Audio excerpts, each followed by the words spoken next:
आज की इस वीडियो में मैं आपको हिस्ट्री के chapter 5 kingdoms, Kings and an early Republic इस लेसन के क्वेश्चन आंसर्स जो टेक्सचुअल क्वेश्चंस हैं और साथ ही साथ एक्स्ट्रा क्वेश्चन समझाने जा रही हूँ।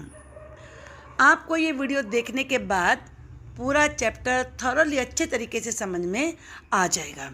चलिए तो शुरू करते हैं आज की वीडियो। अगर आपको मेरा पढ़ाया हुआ पसंद आता है तो प्लीज़ आप चैनल को सब्सक्राइब करिए और लाइक करके मुझे बताइए कि हाँ आपको ये वीडियो पसंद। पहले हम टाइटल को ही देखते हैं, kingdom, Kings and an early Republic. Kingdom क्या होता है?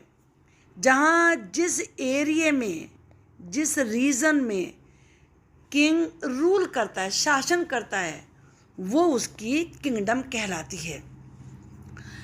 तो पहले किंग्स से, आज हमारे कंट्री में किंग्स नहीं हैं, लेकिन डेमोक्रेसी बनने से पहले, फ्रीडम मिलने से पहले तो हमारे कंट्री में भी किंग होते थे, तो उनकी किंगडम होती थी। अब बहुत सारे किंग्स हैं, तो जिस एरिया में वो अपना शासन करते थे वो उनकी किंगडम कहलाती थी। अर्ली रिपब्लिक, रिपब्लिक का मतलब होता है जहाँ पर अपने रूलर को, अपने शासन करने वाले को लोग चुनते हैं, लोग उन्हें इलेक्ट करते हैं, वो कहलाता है रिपब्लिक। तो चलिए अब शुरू करते हैं।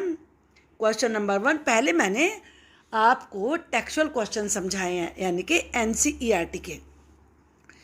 इसमें आपको बताना है कि कौन से स्टेटमेंट ट्रू हैं और कौन से फॉल्स हैं। Rajas who led the Ashvamedha horse pass through their lands were invited to the sacrifice. के राजा जिस लैंड से, यानी कि जिन जगहों से अपने अश्वमेध के हॉर्स को लेकर जाते थे, उन्हें सेक्रीफाइस करने के लिए इनवाइट किया जाता था। आपने राम का, जो भगवान राम थे, उनके अश्वमेध यज्ञ के बारे में ज़रूर सुना होगा, और ये भी सुना होगा कि लव और कुश ने अश्वमेध के अश्व को, अश्व का मतलब ही घोड़ा होता है संस्कृत में, उसको पकड़ लिया था। तो आपने लेसन में ये रीड किया है कि जो भी अश्वमेध के में छोड़े गए हॉर्स को पकड़ लेता था, तो उसका मतलब ये होता था कि वह उस राजा को अपना राजा स्वीकार नहीं करता है, तो उसे फाइट करनी पड़ती थी उससे। तो इसीलिए लव कुश को फाइट करनी पड़ी, लड़ाई करनी पड़ी, पहले सैनिकों से, और फिर लॉर्ड राम खुद लड़ाई करने के लिए आते हैं कि हॉर्स किसने पकड़ा है। तो और जो उसको नहीं पकड़ते थे, तो उन्हें उस यज्ञ में सेक्रीफाइस देने के लिए, यानी कि आहुति देने के लिए इनवाइट किया जाता था। तो ये ट्रू है। The rajas who allowed the Ashvamedha horse to पास, वो राजा जो अश्वमेध के हॉर्स को अपने एरिया से, अपने लैंड से पास होने की परमिशन देते थे। इट मैन, तो उसका मतलब होता था that they accepted that the Raja who wanted to perform the sacrifice was stronger than them, कि वो इस बात को स्वीकार कर रहे हैं कि जो राजा आहुति दे रहा है, बलि कर रहा है, यज्ञ कर रहा है, वो उनसे ज़्यादा स्ट्रांग है। These rajas were then invited to the sacrifice, और फिर उन राजाओं को भी उस यज्ञ में पार्टिसिपेट करने के लिए, आहुति देने के लिए इन्वाइट किया जाता था। आई थिंक पूरी बात समझ में आ गई होगी। द चैरिटर, चैरियट का मतलब होता है रथ, और चैरिटर का मतलब रथ चलाने वाला, यानी कि सारथी। Sprinkled sacred water on the king, जो सारथी होता था वो किंग के ऊपर पवित्र जल छिड़कता था। ये झूठ है, गलत है ये बात। चैरिटर नहीं, प्रिस्ट करते थे। प्रिस्ट का मतलब होता है पुरोहित, पुजारी। परफॉर्म द रिचुअल्स, जो पुजारी होते थे वो सारे रीति रिवाज करते थे, including the sprinkling of sacred water on the king, जिसमें राजा के ऊपर पवित्र जल छिड़कना भी शामिल था। तो ये फॉल्स है। आर्कियोलॉजिस्ट, आर्कियोलॉजिस्ट तो आपको याद होगा, जो पुरानी चीज़ों की स्टडी करते हैं और साइट पर खुदवाई करवा के वहाँ से पुरानी चीज़ें जो निकलती हैं उनको पहचानते हैं, स्टडी करते हैं कि ये कब की हैं, किसकी हैं। हैव फाउंड पैलेसेस, पैलेस का मतलब होता है महल। आर्कियोलॉजिस्ट ने ऐसे महल ढूंढे हैं in the settlement of the janapadas, जो जनपद के बस्तियां थी, कॉलोनियां थी, उसमें महल मिले हैं। नहीं, ये गलत है। Archaeologist found that people lived in huts, archaeologist ने तो ये पता चला था उन्हें खुदाई कराने पर, एक्सकेवेशन कहते हैं खुदाई को, एक्सकेवेशन करवाने पर कि लोग हट में रहते थे। एंड केप्ट कैटल, कैटल होते हैं animals, as well as other animals in the many settlements of the janapadas, और जनपद के, जनपद एक तरीके से जिले को कहते हैं। आज भी जनपद आपको लिखा हुआ मिल जाएगा बहुत सारी जगह पर। बहुत सारी बस्तियों में उन्हें जानवर भी मिले। और कैटल, कैटल एक्चुअली वो होते हैं जो पालते हैं, जैसे फार्म एनिमल्स होते हैं जिन्हें यूज़ करते हैं लोग, और दूसरे एनिमल्स भी मिले। तो ये फॉल्स है। Pots to store grain were made out of painted grey ware, कि वो पोर्ट जिनमें अनाज इकट्ठा करते थे, ग्रेन कहते हैं अनाज को, वो पेंटेड ग्रे वेयर थे, यानी कि वो ग्रे कलर के होते थे, उन पर पेंटिंग बनी हुई होती थी। आपने लेसन में पढ़ा है कि ज्योमेट्रिकल डिजाइन्स बने हुए होते थे। सम ऑफ द, ये ट्रू है, some of the earthen pot, कुछ मिट्टी के बर्तन, that would have been use to store grain, जिन्हें कि वो लोग ग्रेन्स स्टोर करने के लिए यूज़ करते होंगे, वर पेंटेड ग्रे, वो ग्रे कलर की उन पर पेंटिंग थी। मैनी साइट्स इन महाजनपदाज, महाजनपदाज यानी कि बहुत बड़े होते, जैसे आज भी इंडिया में आप जानते हो कि 4 मेट्रोपॉलिटन सिटीज़ हैं, दिल्ली, कलकत्ता, चेन्नई और मुंबई। तो महाजनपद बड़े शहर होते थे। वर फोर्टिफाइड, उन पे दीवार बनी हुई थी, किलों के जो किले होते थे उन पे चारों तरफ दीवार बनी हुई होती थी। तो ये सही है। मोस्ट महाजनपदाज, यानी कि महा का मतलब बिग, ह्यूज, जो बड़े बड़े जनपद थे, हैड ए कैपिटल सिटी, उनकी एक कैपिटल सिटी होती थी। Many of these were fortified, और ज़्यादातर ये फोर्टिफाइड थे। क्या मतलब था इसका? This means that huge, huge का मतलब very very big. Walls of would, लकड़ी की बनी हुई, ब्रिक, ईंटों की बनी हुई या स्टोन की बनी हुई दीवारें, बहुत बड़ी बड़ी दीवारें उनके चारों तरफ बनी हुई होती। Question number 2, fill in the chart given below with those who paid taxes, जो लोग राजा को टैक्स पे करते थे तो उनके नाम आपको राइट करने, वो कौन लोग होते थे? फार्मर्स थे, साथ में ट्रेडर्स, क्राफ्ट पर्सन्स, हर्डर्स और हंटर गैदरर्स, ये लोग टैक्स पे करते थे। अब इसमें कौन से कितना कितना पे करते थे ये आप यहाँ पे देखिए। Hunter gatherers, they had to provide forest produce such as elephants, furs and other items as a tribute to the raja. उन्हें राजा को एलिफेंट, फर या दूसरे आइटम जो भी फॉरेस्ट में पैदा होते थे वो देने होते थे। Farmers, they gave 1/6 of the produce to the state. Farmers को जो भी उनकी पैदावार होती थी उसका 1/6 यानी कि 1/6, 6 में से 1 पार्ट देना होता था टैक्स के रूप में। ट्रेडर्स यानी कि businessman, there were taxes on goods, goods का मतलब सामान, that were brought and sold through trade. Trade के द्वारा यानी कि जो सामान आप बाहर से मंगाते थे या भेजते थे और उन्हें बेचते थे आप और ख़रीदते थे, उन पे टैक्स लगता था। Craft persons, taxes on craft persons could have been in the form of labour, और क्राफ्ट पर्सन के ऊपर टैक्स होता था कि उनसे लेबर कराई जाती थी।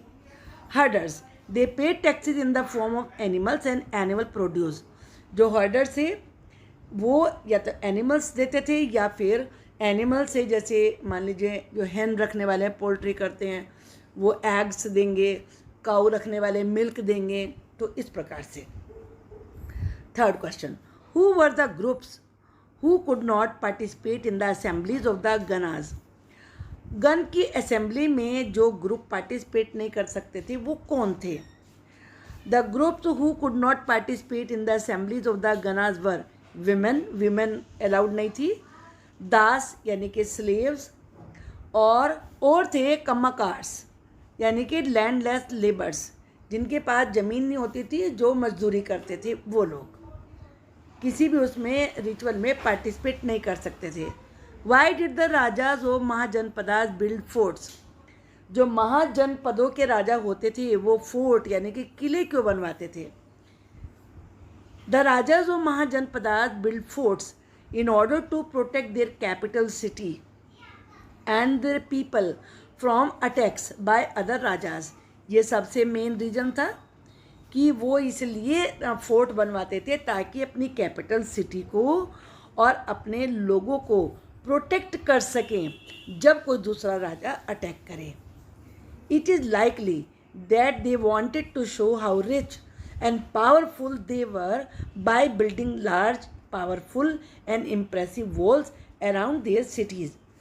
ये भी संभावना थी कि वो इसलिए बनवाते थे ये दिखाने के लिए कि वो कितने रिच और पावरफुल हैं, कि उन्होंने इतनी बड़ी बड़ी और इतनी पावरफुल इम्प्रेसिव वॉल बनवाई हैं।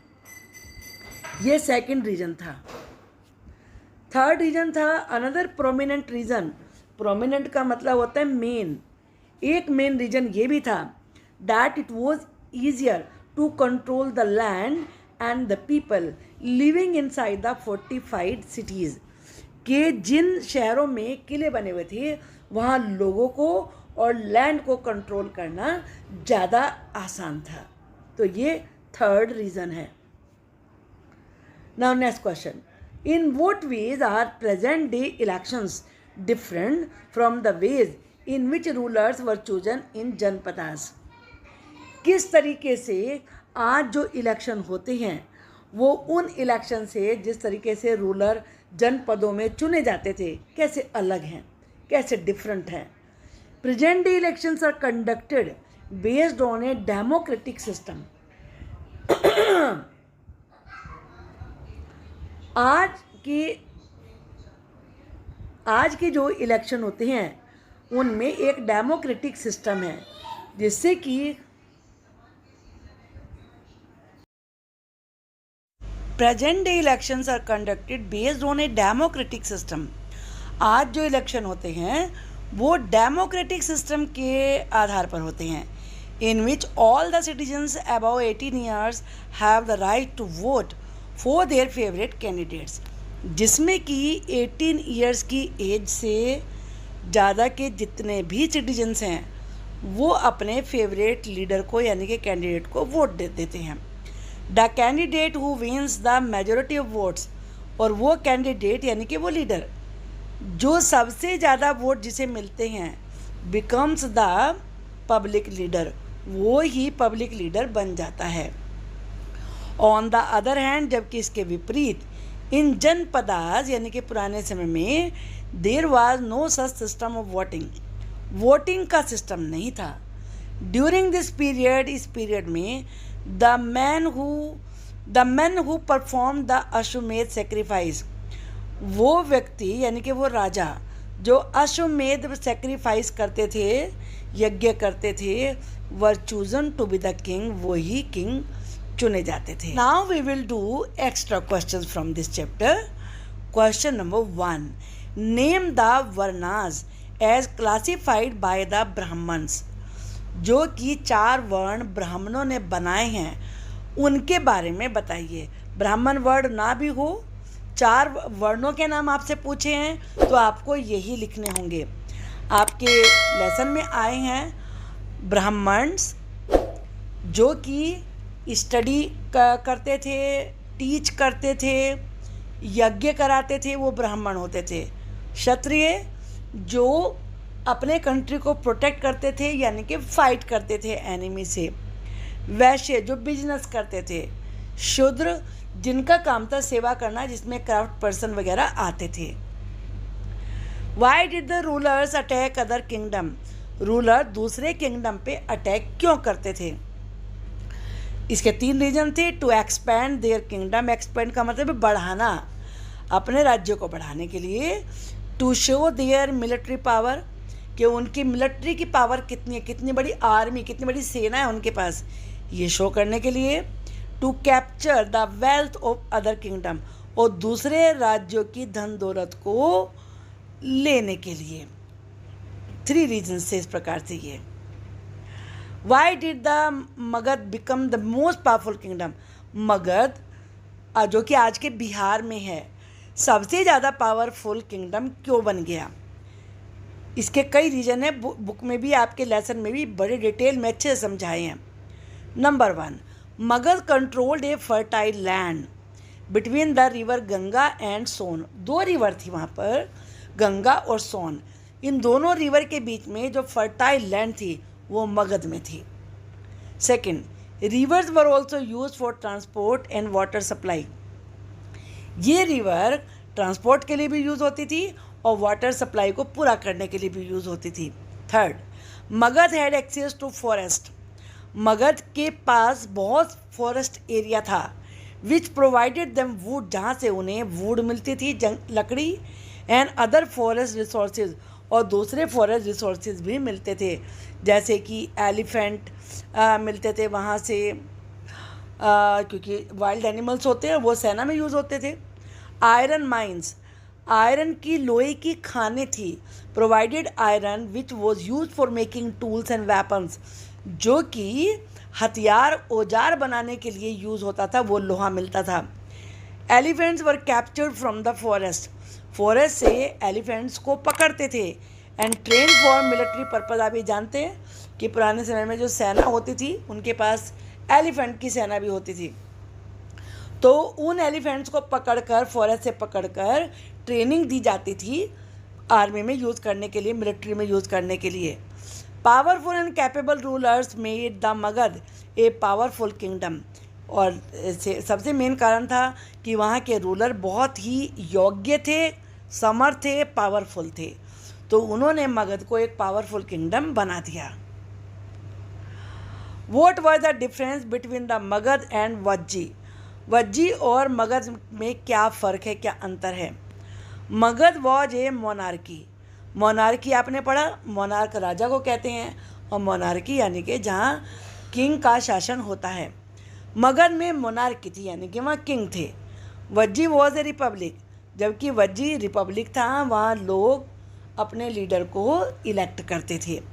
Magadh was more powerful, Magadh बहुत ज़्यादा शक्तिशाली था। And all the decisions were taken by a single ruler, और जो एक शासक होता था, यानी कि जो राजा होता था, वही सारे डिसीजन लेता था। Vajji was not powerful, Vajji powerful नहीं था, बट दे एक्टेड टुगेदर, लेकिन लोग मिलके काम करते थे। And took the decisions together, और फैसले भी एक साथ मिल के लेते थे। आफ्टर द डिबेट्स, डिबेट करने के बाद, चर्चा करने के बाद, डिबेट आप कैसे, डिस्कशन करने के बाद। And discussions, women were not given so much of freedom, women को ज़्यादा फ्रीडम नहीं थी। विमेन गेट मोर फ्रीडम इन वज्जी, बल्कि वज्जी में वुमेन को ज़्यादा फ्रीडम थी।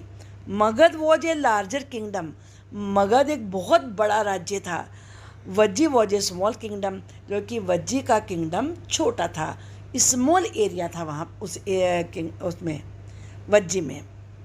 What were the 2 major changes that happened in agriculture about 2500 years ago? 2500 years पहले एग्रीकल्चर में कौन से मेन चेंजेस हुए? Following are the changes that increased the agriculture production about 2500 years ago. 2500 years पहले agricultural production बढ़ गया। इन जो आगे लिखे चेंजेस, उन चेंजेस की वजह से, उन बदलाव की वजह से, क्या क्या था? पैडी, धान को कहते हैं, यानी कि राइस के ट्रांसप्लांटेशन की वजह से, उसको बोने की वजह से। ये ट्रांसप्लांटेशन वर्ड है, न कि ट्रांसपोर्टेशन। ट्रांसप्लांटेशन लगाना। आप जानते हो धान उगाने के लिए पहले बोते हैं, जब छोटे छोटे प्लांट उग जाते हैं उन्हें उखाड़ के वहाँ पर फिर दूसरी जगह पे बोया जाता है, उसे कहते हैं ट्रांसप्लांटेशन। यूज़ ऑफ आयरन प्लोशेयर, पहले लकड़ी के बने हुए हल होते थे, बाद में लोहे के बनने लगे, तो लोहे के बने हुए प्लोशेयर्स के यूज़ से, क्योंकि उससे फ़ायदा क्या था, आपने लेसन में पढ़ा होगा कि जो आयरन के थे वो जो हार्ड लैंड होती थी वो उसको भी जुताई उसकी भी कर सकते थे, डिगिंग कर सकते थे उसकी भी। Why did the rulers perform the Ashwamedh sacrifice about 2500 years ago? 2500 years पहले रूलर्स अश्वमेध यज्ञ क्यों करते थे? Rulers perform Ashvamedha sacrifices to declare themselves as a powerful king. Main reason ये था कि रूलर्स इसलिए अश्वमेध सेक्रीफाइस करते थे ताकि वो अपने आप को सबसे ज़्यादा पावरफुल किंग डिक्लेयर कर सकें। Any ruler completing the sacrifice was considered as powerful king. कोई भी रूलर जो सेक्रीफाइस करता था उसे भी पावरफुल माना जाता था। This was a unique way of showing off the power दिखाने का एंड डोमिनेटिंग अदर किंगडम, और दूसरे किंगडम पर अपना जोर दिखाने का, आधिपत्य दिखाने का, अधिकार दिखाने का यूनिक तरीका था। Why did some people oppose the varna system? कुछ लोगों ने वर्ण सिस्टम का विरोध क्यों किया? Many people oppose the varna system for various reason. बहुत सारे कारण की वजह से अपोज किया। नंबर 1, क्षत्रियों ने क्यों किया? Kshatriya oppose the varna system because they felt that were superior to the priest, because they felt that they were. क्षत्रियों ने इसलिए अपोज किया क्योंकि वो सोचते थे कि वो ब्राह्मण से ज़्यादा सुपीरियर हैं, श्रेष्ठ हैं। Some people felt that birth should not be the basis for deciding the varna of a person. कुछ लोग ये अनुभव करते थे कि किसी व्यक्ति का वर्ण उसके जन्म से निर्धारित नहीं होना चाहिए, काम से होना चाहिए, वो काम क्या कर रहा है। सम पीपल ऑल्सो बिलीव, कुछ लोग ये विश्वास करते थे that there should not be any difference among the people based on occupation, कि लोगों में वो कौन सा जॉब करते हैं, कौन सा काम करते हैं, ऑक्यूपेशन काम, उसके आधार पे कोई फ़र्क नहीं होना चाहिए, यानी कि कोई काम छोटा बड़ा नहीं है। Some people rejected the practice of untouchability, कुछ लोगों ने छुआछूत का विरोध किया क्योंकि शूद्र अनटचेबल माने जाने लगे थे। Some felt that everybody should be allowed to perform sacrifice, और कुछ लोग ये अनुभव करते थे कि सभी को सेक्रीफाइस देने का, बलि देने का अधिकार होना चाहिए। What were the types of taxes collected by the ruler in Mahajanapada? महाजनपद में कौन कौन से तरीके के टैक्सेस इकट्ठे किए जाते थे? Number 1, farmers paid 1/6 of their crops production. Farmers अपना जितना भी उनका क्रॉप प्रोडक्शन होता था उसका 1/6 देते थे, यानी कि 6 ढेरी करी एक हिस्सा किंग को मिलता था टैक्स के रूप में। Traders and merchant paid the tax in cash, और जो ट्रेडर्स और मर्चेंट यानी कि बिजनेस क्लास थी वो पैसे, कॉइन, सिक्के या गोल्ड के रूप में टैक्स देते थे। Craft persons and labourers paid the tax by working for a fixed number of days for the king. जो क्राफ्ट पर्सन थे, मजदूर थे, वो राजा के लिए कुछ दिनों को जो फिक्स थे उतने दिन काम करते थे फ्री में, ये उनका टैक्स होता था। Herders paid the tax in the form of animals and animal produce. जो हर्डर्स थे वो या तो उन्हें एनिमल देते थे या फिर एनिमल से जो पैदा होता है जैसे दूध होना, एग होना, ये देकर या घी देना, ये टैक्स के रूप में देते थे। Hunters and gathers paid the tax in the form of forest produces, और जो हंटर और गैदर्स थे वो फॉरेस्ट में जो प्रोड्यूस होता है, यानी कि लकड़ी हुई या एलिफेंट पकड़े या और दूसरे एनिमल पकड़े, वो उनको, या जो भी फॉरेस्ट में पैदा होता है, बहुत सारी चीज़ें पैदा होती हैं, तो वो उनको देते थे। जड़ी बूटियाँ भी पैदा होती हैं। Why was Vajji able to survive for a long period of time despite not being so powerful? Vajji powerful ना होने के बावजूद भी लंबे समय तक सर्वाइव क्यों किया? आंसर है, एक तो पहला सबसे बड़ा है कि वो रिपब्लिक स्टेट था, वहाँ राजा नहीं होते थे, लोगों का शासन था। देयर वर मैनी रूलर, बहुत सारे रूलर हुए, who ruled and acted together, जो मिल के जिन्होंने शासन किया। Decisions were taken after debates and discussion in assembly. Assembly होती थी सभा, उसमें डिस्कशन होता था, डिबेट होती थी, चर्चा, यानी कि क्या अच्छा है क्या बुरा है किसी चीज़ के बारे में, उसे डिबेट कहते हैं। तो उसके बाद फैसला लिया जाता था। फॉलोड रूल्स प्रॉपरली, सब लोग रूल्स को ठीक से फॉलो करते थे।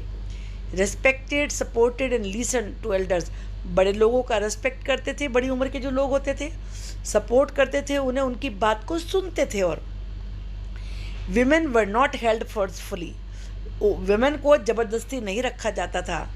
Wise cents from different religions were respected, सभी धर्मों के जो बुद्धिमान लोग थे यानी कि संत महात्मा थे उनका रेस्पेक्ट किया जाता था।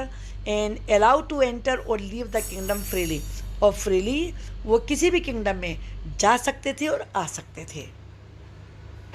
Why did the rulers fortify their capital cities, जो रूलर थे वो अपने कैपिटल सिटीज़ के चारों तरफ दीवार क्यों बनवाते थे, किले क्यों बनवाते थे? To protect themselves from the enemy attacks, enemy attack से अपने बचाव के लिए। To show off their wealth and power, अपनी ताकत और धन दौलत दिखाने के लिए। To have a better control on the city and its people, शहर पर और लोगों पर अपना बेहतर तरीके से कंट्रोल बनाने के लिए। शॉर्ट में बिल्कुल पॉइंट टू पॉइंट आंसर लिखा हुआ है, तो आपको समझ में आ गया होगा।